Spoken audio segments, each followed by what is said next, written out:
14 नवंबर 2022। अब राष्ट्रपति द्रौपदी मुर्मू झारखंड स्थापना दिवस के दिन नहीं आएंगी रांची और देवघर। झारखंड स्थापना दिवस के मौके पर राष्ट्रपति अब रांची के मोरहाबादी मैदान में आयोजित समारोह में शिरकत नहीं करेंगी। वहीं देवघर भी नहीं जाएंगी। 15 नवंबर को सिर्फ खूंटी जाकर भगवान बिरसा मुंडा की प्रतिमा पर माल्यार्पण करेंगी।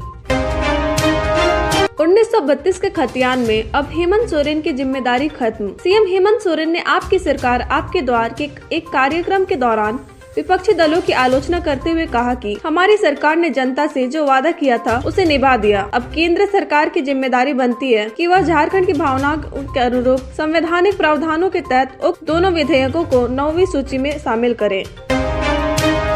राष्ट्रपति द्रौपदी मुर्मू के झारखंड दौरे को लेकर की गई सारी तैयारियां। होंगे 4000 जवान तैनात और 14 और 15 नवंबर को स्वास्थ्य विभाग ने फुल प्रूफ तैयारी कर ली है। राष्ट्रपति के दौरे के लिए उनके ब्लड ग्रुप O पॉजिटिव की 4 यूनिट और 2 डोनर को टारगेट में शामिल एम्बुलेंस में तैयार रखने के आदेश दिए गए हैं। राष्ट्रपति के झारखंड दौरे के मद्देनजर 2 कार्डियक एम्बुलेंस के साथ ही 24 सदस्यीय चिकित्सा दल को खास तौर से तैनात कर लिया गया है।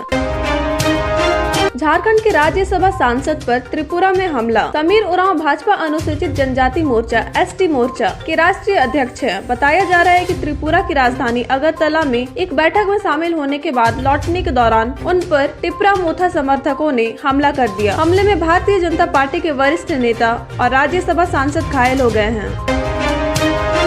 बाबूलाल मरांडी ने एक बार फिर हेमंत सरकार पर किया धारदार प्रहार। पूर्व मुख्यमंत्री बाबूलाल मरांडी ने भारतीय जनता पार्टी देवरी प्रखंड इकाई की ओर से शनिवार को देवरी प्रखंड मुख्यालय के समक्ष जनाक्रोश रैली को संबोधित करते हुए कहा कि सोरेन को मुख्यमंत्री की कुर्सी से जब तक हटा नहीं देते हैं तब तक हेमंत हटाओ झारखंड बचाओ अभियान जारी रहेगा। 2019 में राज्य की जनता ने बड़ी उम्मीद के साथ हेमंत सोरेन को मुख्यमंत्री बनाया। लोगों ने सोचा कि युवा हैं, विकास करेंगे, लेकिन 3 वर्षों के अंदर इन्होंने काम नहीं किया। सारे लोग कमाने में जुट गए, नदी के बालू से तेल निकालने में जुट गए, बालू के साथ कोयला व पत्थर को लूट लिया। यहाँ किसी की परती जमीन है तो बिचौलिए उस पर कब्जा जमा रहे हैं। सरना धर्म कोड की मांग को लेकर दिल्ली के जंतर मंतर में महाधरना। राष्ट्रीय आदिवासी समाज सरना धर्म रक्षा अभियान व दिल्ली सरना समाज के बैनर तले विभिन्न सामाजिक सांस्कृतिक संगठनों ने सरना धर्म कोड की मांग को लेकर दिल्ली के जंतर मंतर में महाधरना दिया। आदिवासी सेंगल अभियान के अध्यक्ष सालखन मुर्मू ने कहा कि यदि पृथक सरना धर्म कोड आवंटित नहीं हुआ तो आदिवासी बहुल राज्यों में चक्का जाम होगा।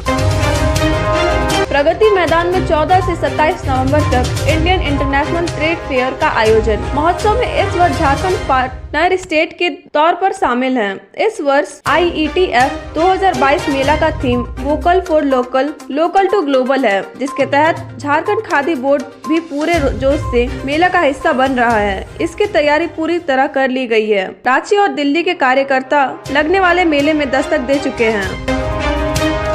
बोतल बम से की गई मंत्री की हत्या। पश्चिमी सिंहभूम जिले के चक्रधरपुर के युवाओं का चहेता और गिरिराज सेना के संरक्षक कमल देवगिरी की हत्या कर दी गई है। शनिवार शाम को शहर के भारत वन भवन स्थित सरस्वती शिशु विद्या मंदिर तुलसी भवन के पास अपराधियों ने बोतल बम से मारकर उनकी हत्या कर दी। घटना शनिवार शाम 6:30 बजे की बताई जा रही है। सरकार को 1 सप्ताह के अंदर सभी दस्तावेज राजभवन को उपलब्ध कराने का मिला आदेश। झारखंड हाई कोर्ट में सैनिक मार्केट रांची में दुकानों के आवंटन में गड़बड़ी को लेकर दाखिल याचिका पर शनिवार को सुनवाई हुई। सुनवाई के बाद अदालत ने केस से संबंधित दस्तावेज और कोर्ट के आदेशों की प्रति राजभवन में पेश करने का निर्देश दिया है। सरकार को 1 सप्ताह के अंदर सभी दस्तावेज राजभवन को उपलब्ध कराने को कहा गया है। जगन्नाथ महतो ने किया बड़ा ऐलान। शिक्षा मंत्री जगन्नाथ महतो ने झारखंड राज्य सहयोगी मोर्चा के प्रतिनिधि मंडल को आश्वासन देते हुए कहा कि तत्काल में पारा शिक्षकों को इतना मानदेय जरूर मिलेगा कि उनके परिवार का भरण पोषण ठीक से हो सके। प्रतिनिधि मंडल ने सीटेट को जीटेट की तरह मान्यता देने तथा टेट विसंगति दूर करने की मांग की। झारखंड के 3 जिलों को प्रदूषण नियंत्रण के लिए भारत सरकार से मिला 237 करोड़ रुपए से अधिक की राशि। नेशनल क्लीन एयर प्रोग्राम के तहत धनबाद को यह राशि 2019 से 2020 तथा शेष जिलों को यह राशि 2021 से 2022 से मिल रहा है। इस राशि से जिलों को प्रदूषण रोकने के लिए प्रयास करना है। भारत सरकार ने एनसीपी योजना के तहत राज्य के 3 जिलों को रखा है। इन जिलों का एक्शन प्लान राज्य सरकार ने बनवाया है। राज्य में प्रदूषण की सबसे खराब स्थिति धनबाद जिले की है। केंद्रीय प्रदूषण नियंत्रण बोर्ड का मानना है कि एनसीपी कार्यक्रम चलाए जाने के बाद झारखंड के 3 जिलों के पर्यावरण में सुधार हुआ है। 11 से 22 दिसंबर तक बेंगलुरु में आयोजित राष्ट्रीय स्केटिंग प्रतियोगिता में भाग लेना झारखंड पलामू जिले के स्केटिंग के 5 खिलाड़ियों का सिलेक्शन स्टेट टीम में हुआ है। इन खिलाड़ियों ने शानदार प्रदर्शन कर पलामू जिले का मान बढ़ाया है। ये खिलाड़ी 11 से 22 दिसंबर तक बेंगलुरु में आयोजित राष्ट्रीय प्रतियोगिता में भाग लेंगे।